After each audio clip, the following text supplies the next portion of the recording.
안녕하세요. 맨땅 그래픽의 맨땅입니다. 네, 계속해서 이 시네마 4D 기초 강좌를 진행하도록 하겠습니다. 네, 계속해서 저희는 이 사이드 툴바를 한번 살펴보도록 하겠습니다. 자, 일단은 박스를 하나 꺼내겠고요. 네, 이쪽에 보시면 이 모델 모드와 오브젝트는 살펴봤었죠. 네, 자, 이쪽에 보시면 자, 이 텍스처라는 부분이 있습니다. 자, 저는 박스를 두 개를 한번 꺼내 보도록 하겠습니다. 네, 이렇게 꺼냈고요. 하나는 이렇게 길게 박스를 한번 넣어 보도록 하겠습니다. 자, 이 밑에 보시면 이 창이 이제 머터리얼 탭인데, 저는 머터리얼 탭에서 더블 클릭을 하시면 이렇게 재질이 하나 생겨나고요. 다시 더블 클릭을 하시면 이렇게 재질 창이 생겨나는 걸 볼 수 있겠습니다. 저는 재질을 하나 불러올 텐데, 자, 컬러를 선택하겠고요. 자, 컬러를 선택하셔서 여기 텍스처 부분에 재질을 이렇게 불러올 수 있습니다. 컬러, 색상에 대한 부분, 기본적으로 입혀지는 어떤 색상이라든지 이 전체적인 입혀지는 부분에 어떤 재질을 하나 불러와 볼 텐데요. 저는 이거 노출 콘크리트라는 재질을 하나 열기 해서 불러오겠습니다. 자, 불러오면 이런 창들이 뜨는데, 이 창은 뭐냐면 내가 지금 작업하는 프로젝트가 저장되는 공간에 이 재질을 적용하게 되면 이 재질을 그 안에서도 따로 생성하게 만들겠느냐 라는 뜻입니다. 그래서 저는 필요가 없으니까 자, 아니요 해서 누르겠고요. 자, 저는 일단 리플렉션을 끄도록 하겠습니다. 자, 이 상태에서 자, 재질을 한번 입혀보도록 하겠습니다. 자, 이렇게 입혔고요. 다시 이렇게 입혀보도록 하겠습니다. 자, 지금 보게 되면 지금 이렇게 정사각형 박스는 이 재질 자체가 이렇게 타일 형태로 되어 있어서 딱 들어맞는 것 같은데, 이렇게 긴 형태의 오브젝트에 이렇게 재질을 입히니까 이렇게 늘어나 버리는 현상이 발견되죠. 그래서 이런 부분들을 조절할 때 이 텍스처 재질 편집에 대한 부분을 사용한다고 보시면 되겠고요. 자, 간단하게 그럼 살펴보도록 하겠습니다. 자, 일단은 재질을 선택하셔서 재질을 선택하게 되면 자, 이쪽에 재질에 대한 머터리얼 태그가 이렇게 보이는데요. 자, 이 부분에서 이쪽 부분이죠. 자, 이쪽 부분이죠. 프로젝션. 네, 이쪽 부분이 기본적으로 어떤 형태의 좌표 시스템으로 인해서 이 재질을 입힐 거냐에 대한 그런 부분이라고 보시면 되겠습니다. 예를 들어서 자, 서피컬을 누르면 자, 지금 이 형태가 잘 안 보이는데, 자, 다시 이게 누른 상태에서 이 텍스처를 이렇게 눌러보면 이런 서피어 형태가 이렇게 보이는 걸 알 수 있겠고요. 자, 이거를 이렇게 회전을 시켜보면 재질이 이런 서피어 구의 형태로 이렇게 입혀진다라는 걸 볼 수 있습니다. 다시 재질을 선택하셔서 이번에는 실린더, 실린더 형태의 모양으로 이렇게 입혀진다라고 보시면 되겠고요. 기본적으로는 실린더의 형태의 오브젝트에 이걸 사용하시면 되겠고, 서피컬은 서피어 형태의 원형 오브젝트에 입히면 잘 어울린다 보시면 되겠습니다. 자, 이거 같은 경우에는 저는 플랫 같은 경우에는 이렇게 면으로 이렇게 입혀진다라는 거죠. 면으로 이렇게 평면으로, 그죠? 하나의 면 형태로 이루어집니다. 그래서 이쪽을 깨끗하게 보려고 하면 이렇게 돌리면 이쪽이 깨끗해지겠죠. 근데 이쪽은 다시 UV 좌표 시스템이 깨져버리는 듯한 느낌이 나오죠. 그래서 이런 부분도 이런 경우에는 폴리곤을 다 분리해서 이렇게 플랫으로 맵을 입혀주기도 합니다. 그래서 자, 그 부분은 일단 넘어가도록 하겠고요. 자, 프로젝션에 또 보면 큐빅 같은 거, 큐빅 같은 거 이렇게 거니까 이렇게 정확하게 맞는 듯한 느낌이 나네요. 자, 이렇게 큐브 형태의 오브젝트니까 큐빅, 이걸 선택하니까 이렇게 딱 맞는다 라는 걸 볼 수 있겠습니다. 그런데 나는 이 사각형 타일을 더 조밀하게 만들고 싶다라고 하면 어떻게 해야 될까요? 네, 이 속성에 가시면 자, 속성으로 가셔도 되고, 자, 스케일로 이렇게 줄여주셔도 됩니다. 이런 식으로. 그러면 타일이 더 많이 있는 형태를 이렇게 만들 수 있겠죠. 이 상태에서 다시 이렇게 움직이면 이러면서 사이즈를 조절해 나가면서 이렇게 재질을 입힐 수 있다 라고 보시면 되겠고요. 자, 또 다른 것도 한번 눌러볼까요? 자, 큐빅 눌러봤고, 여기 프론털, 자, 프론털은 내가 그 보이는 쪽에 이렇게 그냥 찍어내버리는 듯한 느낌이 납니다. 자, 이런 것들은 또 다른 때 사용하는 거고요. 여기 스패티얼, 네, 이런 것도 있는데, 자, 요거는 좀 많이 사용 안 하는 것 같고, UV 매핑이라든지, 큐빅, 플랫, 실린더, 서피컬, 이런 쪽에, UV 그 좌표 시스템을 많이 사용한다고 볼 수 있겠습니다. 자, 일단 이런 게 있다라고 이제 보시면 되겠고요. 저는 다시 큐빅으로 일단 놓도록 하겠습니다. 네, 이렇게. 자, 이쪽 부분도 지금 틀어졌는데, 자, 스케일로 이렇게 조일 수 있겠죠. 네. 네, 이런 식으로 맞춰 나가면 이렇게 타일 형태의 어떤 기둥, 네, 이런 벽, 네, 이렇게 타일 형태의 텍스처를 입힐 수 있겠습니다. 자, 이렇게 텍스처가 다 입혀졌으면, 자, 일단 텍스처를, 네, 이렇게 하겠고요. 저는 이 안에서 어떤 로고가 박혀있는 이미지도 같이 넣겠다라고 한다면, 자, 다시 재질을 더블 클릭하셔서, 자, 더블 클릭하셔서 일단 컬러 탭에 가셔서, 자, 텍스처를 불러오겠습니다. 자, 요 머그컵이라는 알파 채널에 있는 이미지를 불러오겠고요. 자, 열기, 자, 아니요. 자, 이렇게 이미지가 불러왔고요. 저는 리플렉션은 언체크하도록 하겠고요. 자, 여기 보시면 알파라는 부분이 있습니다. 자, 체크해 주시고, 자, 다시 이미지, 똑같은 이미지를 불러오도록 하겠습니다. 자, 선택하셔서 열기, 자, 아니요. 네, 이렇게 해서 이미지를 한번 입혀보도록 하겠습니다. 자, 이렇게 큐브에 이렇게 입히시면, 네, 이렇게 길게 맵이 입혀진 걸 볼 수 있겠습니다. 자, 이 상태에서 저희는 일단은 크기를 한번 조절해 볼게요. 자, 선택하시고 나서, 자, 요번에는 프로젝션 선택하셔서 저는 플랫으로 한번 넣어보도록 하겠습니다. 네, 플랫으로 하게 되면, 자, 이렇게 입혀진 걸 볼 수 있겠고요. 자, 여기 보시면, 자, 여기 텍스처 선택해 줍니다. 그러면 이런 지금 플랫 모양의 이 맵 좌표가 보이게 되는데요. 자, 이 상태에서 저는, 자, 일단 이 상태에서 여기 이미지들이 많이 보이는데, 자, 여기 타일 부분을 언체크하시면, 자, 하나의 이미지만 이렇게 보이게 되겠습니다. 네, 그리고 사이즈가 좀 큰 것 같아서 저희는 스케일로, 자, 이렇게 좀 줄여주도록 하겠습니다. 자, 위치도 한번 옮겨볼까요? 네, 이렇게. 자, 렌더. 자, 이렇게 보면 지금 여기에 지금 배경 부분이 지금 제대로 키가 안 빠진 걸 볼 수 있겠습니다. 저희는 이걸 한번 조절해 보도록 하겠고요. 자, 일단은, 자, 알파 부분에 들어가셔서 저는 여기 블랙 포인트를 한 0.5 정도 네, 이렇게 좀 놓도록 하겠습니다. 이렇게 놨고요. 다시, 자, 다시 상단 부분으로 이렇게 가셔서, 자, 여기 보시면 소프트 부분도 언체크 하도록 하겠고요. 자, 이미지 알파도 언체크, 네, 이렇게 하도록 하겠습니다. 네, 다시 렌더, 네, 하게 되면 이렇게 깔끔하게 이미지가 입혀진 걸 볼 수 있겠습니다. 네, 계속해서 이 밑에 편집 모드에 대한 부분을 좀 살펴보도록 하겠습니다. 자, 다시 큐브 하나를 꺼내겠고요. 저는 큐브 속성에 들어가시면 여기 세그먼트라는 부분이 있습니다. 이 세그먼트를 좀 늘려주도록 하겠습니다.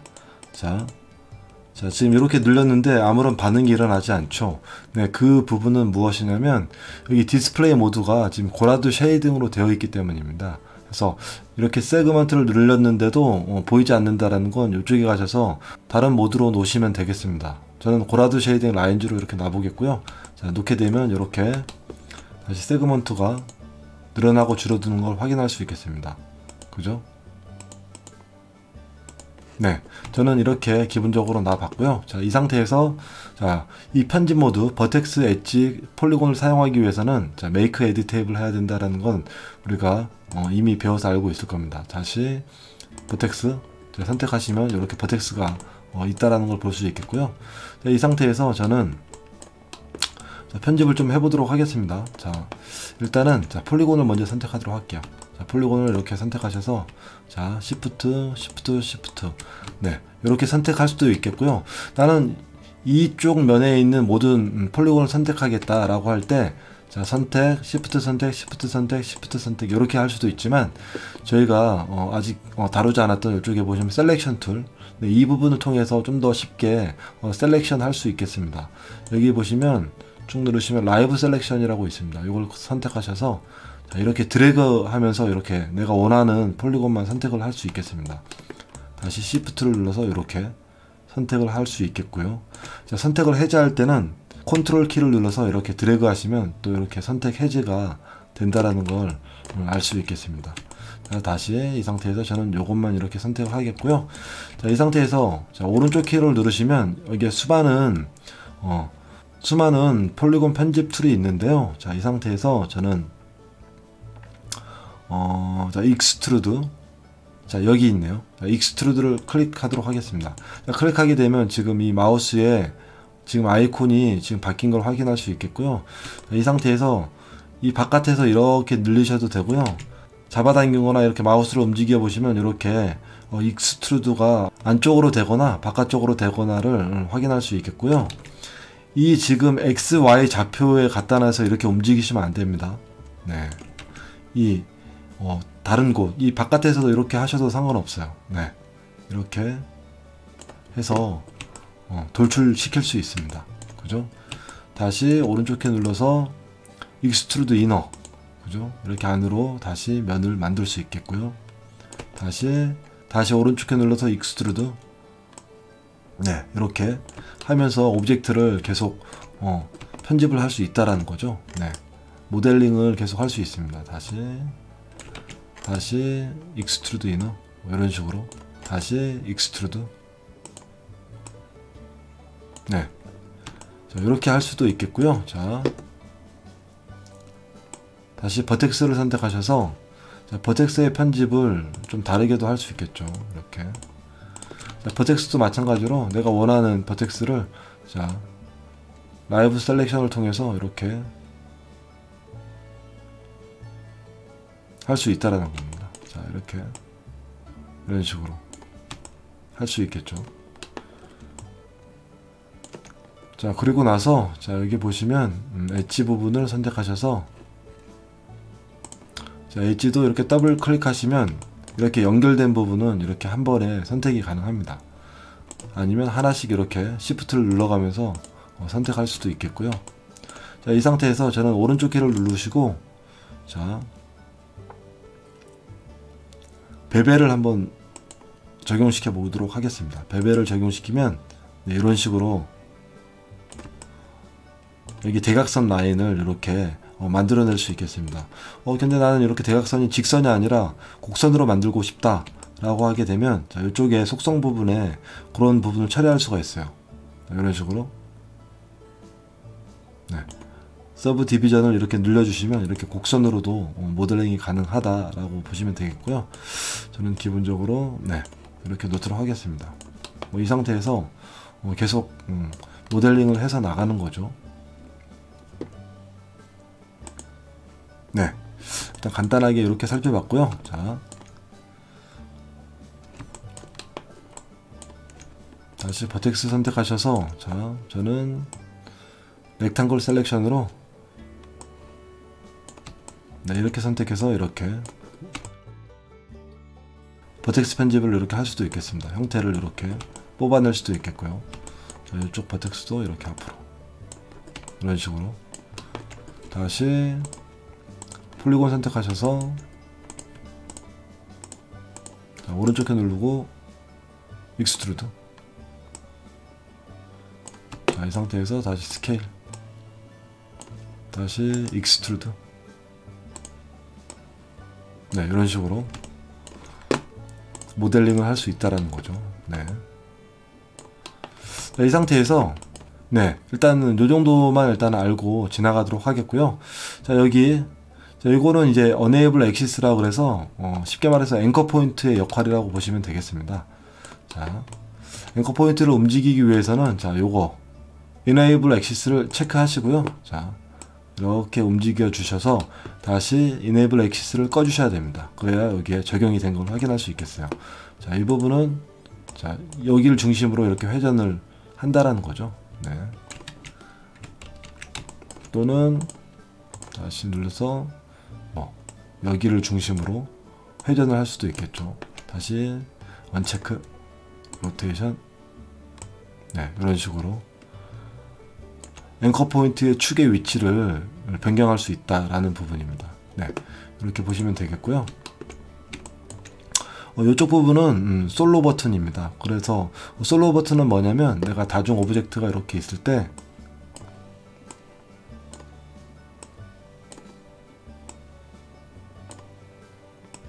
네, 이렇게 있다면 나는 요것만 보이고 나머지는 보이지 않겠다라고 이렇게 할 수 있는데요. 자, 지금은 솔로 버튼이 꺼져 있는 상태인데, 자, 요 버튼이죠. 자, 솔로 버튼을 클릭하게 되면 이 버튼만 이렇게 편집을 할 수 있습니다. 그래서 다시 이 오브젝트가 편집이 다 완료됐을 때 다시 솔로를 끄게 되면 네, 이렇게 오브젝트들이 다 보인다라는 거죠. 네, 이런 부분 편리하겠죠. 오브젝트가 지금 4개니까 간편해서 괜찮지만 오브젝트가 뭐 100개 이상 이렇게 아주 많을 때는 아주 유용한 기능이라고 볼 수 있겠습니다. 네, 이렇게 되겠고요. 자, 이 안에 들어가시면 뭐 뷰포트 솔로, 뭐 하이어라키 뭐 이렇게 있는데요. 이 말은 무슨 말이냐면, 자, 이 오브젝트를 중심으로 제가 이렇게 하이어라키, 예, 이 안으로 이렇게 집어넣었다면, 자, 요게 하나 있고요. 다시 자, 컨트롤 드래그 해서 하나 복사해 주도록 하겠습니다. 자, 이렇게 두 개를 놨을 때, 자,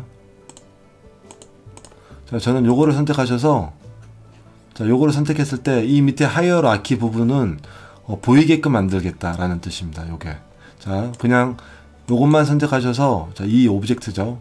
솔로 버튼을 누르면 네, 요것만 보입니다. 하지만 저는 이 밑에 딸려있는 오브젝트들도 다 보이게끔 만들고 싶다라고 하면 네, 요걸 클릭하면 이렇게 다 보인다라는 거죠. 네, 그렇게 할 수 있겠고요. 자, 다시 솔로 버튼을 끄겠습니다.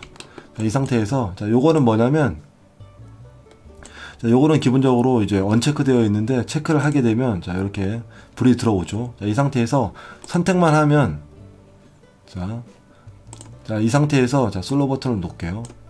자, 선택만 한 것들만, 그죠? 오브젝트 선택한 것들만 이렇게 보이게끔 만드는 거죠. 곧바로 이제 실시간으로 이렇게 확인할 수 있다라는 겁니다. 네, 이런 식으로 다시 끄면은 끄고 다시 솔로 버튼을 또 끄면 다 이렇게 다시 보이게끔 된다라는 거, 네, 이렇게 알 수 있겠고요. 자, 요거 같은 경우에는 Enable Snap, 네, 스냅과 관련된 부분들입니다. 그래서 Enable Snap을 사용을 하겠다. 네, 이렇게 했을 때 이렇게 사용이 되고요. 자, 다시 자, 버텍스, 자, 버텍스 스냅, 뭐 엣지 스냅, 뭐 폴리곤 스냅 이렇게 있는데, 자, 버텍스 스냅은 자, 이 버텍스의 끝 지점, 네, 꼭지점에 이렇게 오브젝트를 위치시킬 수 있습니다. 그래서 지금 버텍스로 되어 있어서 이렇게 갖다 놓으시면 네, 여기 지금 스냅이 이렇게 걸리는 게 볼 수 있을 겁니다. 이렇게 걸리고 네, 이렇게 딱 걸리죠. 네, 이 꼭지점에 오브젝트를 이렇게 갖다 놓을 수 있겠고요. 또는 뭐 엣지를 누르게 되면 자, 엣지에 이렇게 네, 여기 지금 엣지에 이렇게 오브젝트가 엣지가 걸린 걸 확인할 수 있겠고요. 나는 이 엣지의 중심에 갖다 놓겠다 했을 때는 자, 이 미드 포인트 스냅이라고 있죠. 네, 요거를 선택하셔서 이렇게 갖다 놓으시고 네, 하게 되면 이 엣지의 중심에 이렇게 스냅이 걸린다라는 걸 확인할 수 있겠습니다. 자, 뭐 여기 폴리곤 스냅도 있고요. 뭐 여러 가지가 있는데, 네, 그리고 여기 워크 플레인 스냅 같은 경우에는 자, 선택하셔서 자, 선택하면은 자, 이렇게 뭐 그리드 포인트 스냅, 뭐 그리드 라인 스냅 이렇게 걸리는데요. 자, 이 부분은 자, 오브젝트를 선택하시고 나서 이렇게 보시면 뭐 프론트 뷰에서 자, 이렇게 그리드 포인트 스냅에 이렇게 딱 걸리는 걸 확인할 수 있겠죠. 네, 이렇게 딱 걸리죠. 네, 이렇게 걸리고요.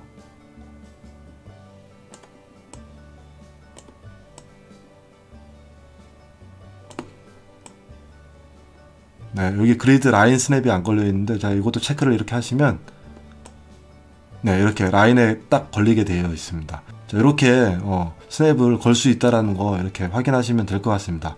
나머지 것들도 한번 여러분들이 사용을 하시면서 테스트를 해 보시길 바라겠습니다. 네, 이렇게 해서 이 사이드 툴바를 대략적으로 한번 살펴봤고요. 이렇게 살펴보지 않은 이런 부분들은 그렇게 많이 사용하는 것들이 아니라서 일단 넘어가도록 하겠습니다. 네, 이번 시간에는 여기까지 진행하도록 하겠고요. 네, 다음 시간에도 계속해서 시네마 4D 기초 부분을 다루도록 하겠습니다. 네, 여기까지 시청해 주시느라고 감사하고요. 이 영상이 마음에 들었다면 좋아요와 구독 부탁드리겠습니다.